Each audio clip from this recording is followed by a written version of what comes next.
Good news po para sa mga senior citizen. Lumagda sa kasunduan ng Tourism Department at National Commission of Senior Citizens na lahing bigyan ng oportunidad ang mga lolo at lola sa sektor ng turismo. May detalye si Rod Lagusan.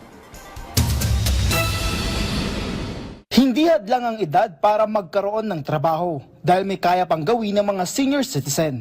Inclusivity. Ito ang tinututukan ng Department of Tourism kasamang National Commission of Senior Citizens na lumagda sa isang Memorandum of Understanding. Layon ng programa na mabigyan ng oportunidad ang mga senior citizens sa sektor ng turismo.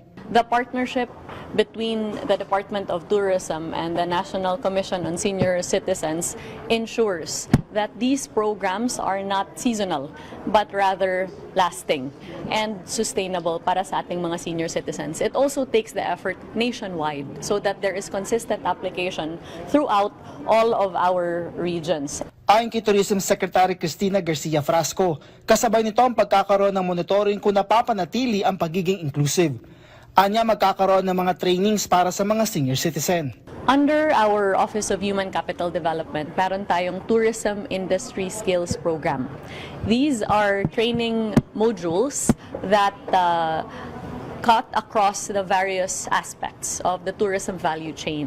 Yung ating mga senior citizens ay magkakaroon din sila ng opportunities to access our other existing partnerships and programs. Kasama dito ang SADOLE kung saan merong job fairs program para magkatrabaho sa tourism sector.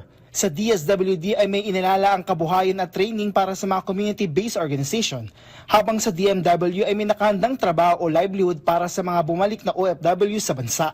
Ayon sa DOT, ang mga interesadong senior citizen ay maaaring makipag-ugnayan sa regional offices ng DOT o sa NCSC. There are only 3 qualifiers here for our seniors to avail of the programs. Una, they have to be able physically, mentally, and spiritually. Pangalawa, they have to be capable of learning something new.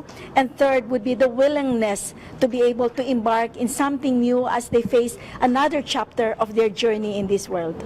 Anya magsasagawa sila ng needs assessment kung saan tutukuyin kung ano ba ang hilig o interest ng mga senior citizen.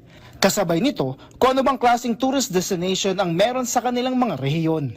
Rod Lagusad para sa Pambansang TV sa Bagong Pilipinas.